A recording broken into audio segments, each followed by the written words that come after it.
Welcome to Healing Horizons. I'm Chris Daniels, your host. Today we're looking beyond substance use to how Ibogaine therapy can help veterans build emotional resilience and real-world life skills. We'll cover science, safety, preparation, and integration, plus stories and lessons from veteran journeys in Mexico. My goal is simple: demystify Ibogaine, translate it into practical steps, and respect the complexity of trauma, moral injury, and transition. If you're exploring options, this conversation is designed to inform, empower, and ground your next decisions. Thank you for being here with me today. Why focus on veterans? Because the load is heavy. PTSD, moral injury, traumatic brain injury, depression, anxiety, chronic pain, and co-occurring substance use. Conventional pathways can feel piecemeal: long wait lists, brief medication checks, and limited trauma integration. Transition out of service often brings identity loss, survivor guilt, disrupted sleep, and strained relationships. Hypervigilance that once protected can sabotage intimacy and work. Veterans deserve care that honors training and culture while addressing biology, meaning, and community. Ibogaine, done safely, can open a new lane. It's not magic, but it is promising today. Ibogaine is a psychoactive alkaloid from the iboga shrub, long used in Central African initiation and healing traditions. In modern practice, especially in Mexico where it's permitted medically, Ibogaine is delivered to carefully screened patients with continuous monitoring. Mechanistically, it appears to interrupt addictive patterns by modulating dopamine and glutamate, resetting receptor sensitivity, and promoting neuroplasticity.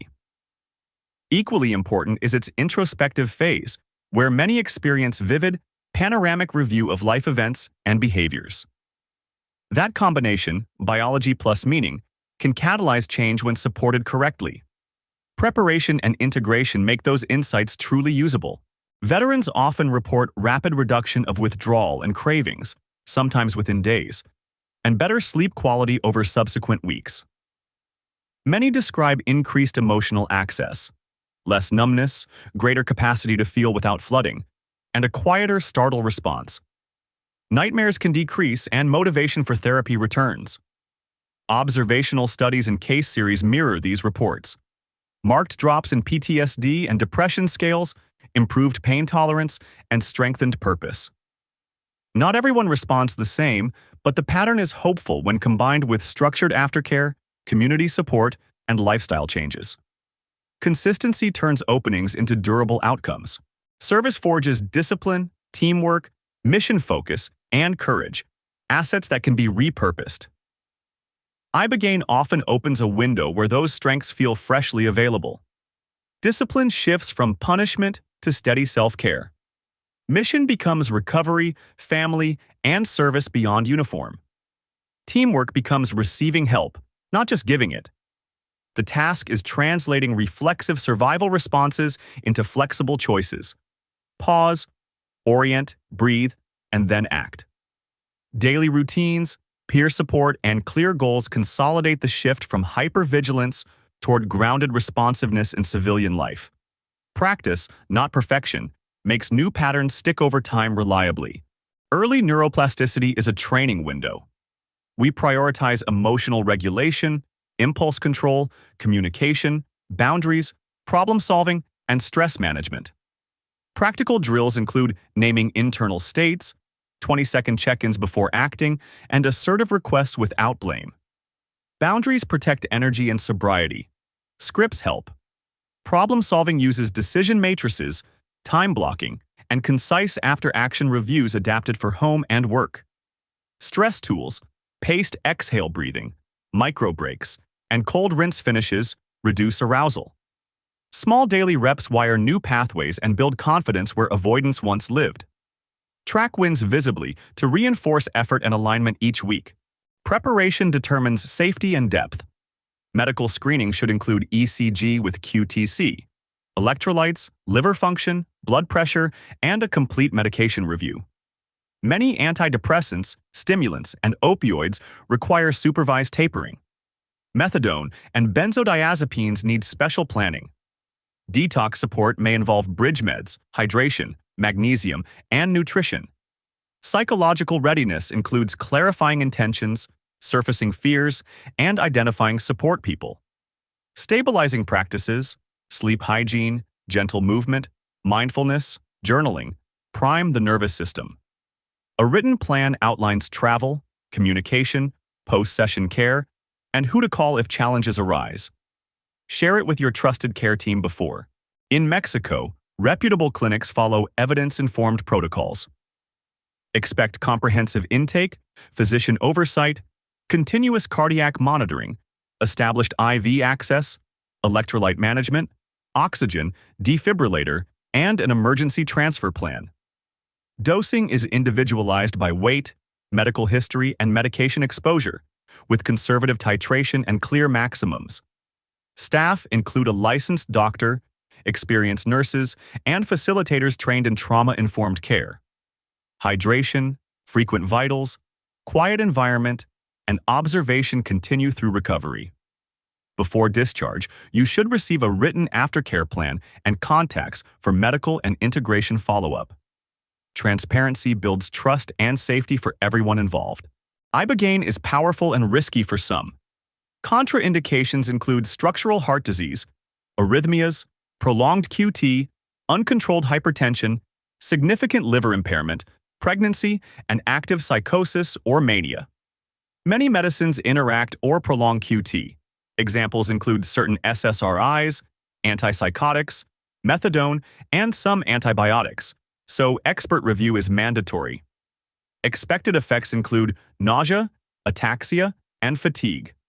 Rare but serious cardiac events can occur.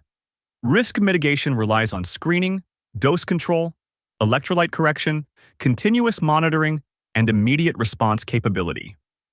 Informed consent must present benefits, alternatives, uncertainties, and limits honestly. No therapy is completely without risk ever. Mindset, environment, and support shape outcomes. Facilitators should understand moral injury, chain of command conditioning, and the somatic residue of blast exposure.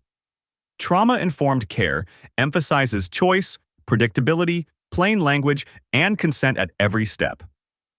Somatic tools, orienting, bilateral tapping, paced breathing, help during intensity.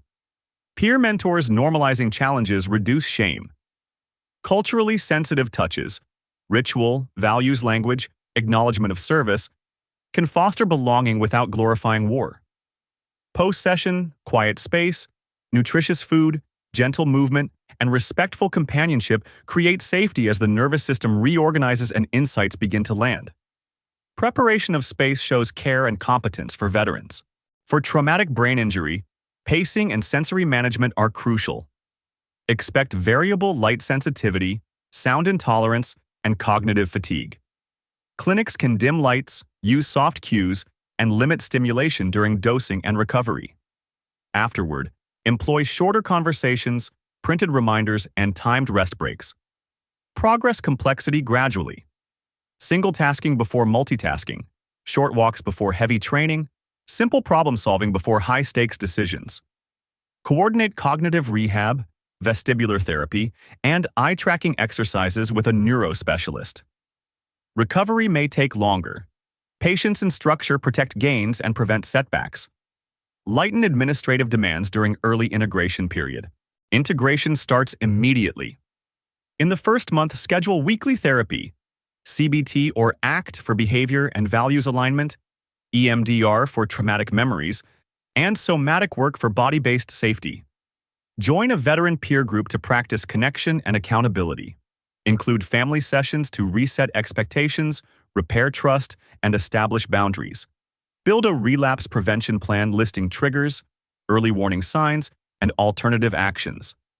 Calendar workouts, meals, therapy, peer meetings, and rest. Translate insights into commitments. A written recovery mission, measurable goals, and named accountability partners. Review weekly and adjust with your team regularly. A practical toolkit sustains gains. Sleep, consistent schedule, dark cool room, light later caffeine, wind down routine, and morning light. Nutrition, protein at breakfast, colorful plants, omega-3s, hydration, stable glucose. Movement, daily walking, 2 strength sessions, mobility on off days. Breathwork, slow nasal exhale and box breathing to downshift. Quick power breaths before exertion. Mindfulness, brief sits and sensory scans. Journaling, gratitude, triggers, progress notes. Goals, weekly targets linked to values. Service, mentoring, volunteering, or purposeful projects restore meaning and reciprocity. Stack habits after anchors to improve consistency over weeks steadily. Set expectations realistically. Ibogaine is a catalyst, not a cure. Cravings may drop, yet stressors and grief still surface. Progress is non-linear. Lapses are data for refinement. Success looks like more honesty, faster recovery after setbacks, deeper sleep, and steady engagement. Legally, Ibogaine is Schedule LA and not FDA approved in the US. In Mexico, it's permitted with medical oversight. Ethically, clinics should avoid cure narratives, disclose risks and alternatives, respect autonomy, and collect outcomes responsibly. Informed, voluntary consent anchors safe practice and trust. Transparency protects patients, providers, and families alike. Do rigorous due diligence. Ask who the medical director is, their specialty, and who will be physically present throughout dosing. Clarify monitoring, continuous telemetry, frequent vitals, IV access, electrolyte management. Confirm on-site equipment, oxygen, defibrillator, and the nearest hospital transfer plan. Discuss medication protocols for QT prolonging drugs, recent opioid use, and benzodiazepines, plus dosing algorithms and maximum cumulative dose. Request data on veteran outcomes and guaranteed integration follow-ups. Access matters. Explore nonprofit veteran programs, scholarships, and sliding scale options. Some groups cover airfare and housing. Plan logistics deliberately. Passports, letters, medication tapers, travel companions, and contingency recovery days. Treat the entire trip, not just dosing night, as part of structured care. Build a budget, confirm timelines, and secure post-treatment therapy appointments before you depart. Measure what matters. Capture baselines, PCL5, PHQ9, GAD7, craving and sleep scales. Then repeat at 2, 6, and 12 weeks. Track function, hours of quality sleep, movement days, appointments kept, meaningful connections. Alternatives and complements include behavioral therapies, peer recovery, lifestyle medicine, ketamine-assisted therapy, and medication-assisted treatment when indicated. Nature, creativity, and spiritual practice restore meaning. This episode is educational, not medical or legal advice. Consult qualified professionals. If you're in crisis, dial or text 988 in the US for support. To close, Ibogaine can catalyze change, but preparation, safety, integration, and community turn openings into outcomes. Thanks for listening to Healing Horizons. I'm Chris Daniels. Be safe, be supported, and keep moving toward purpose. We'll see you on the next episode soon.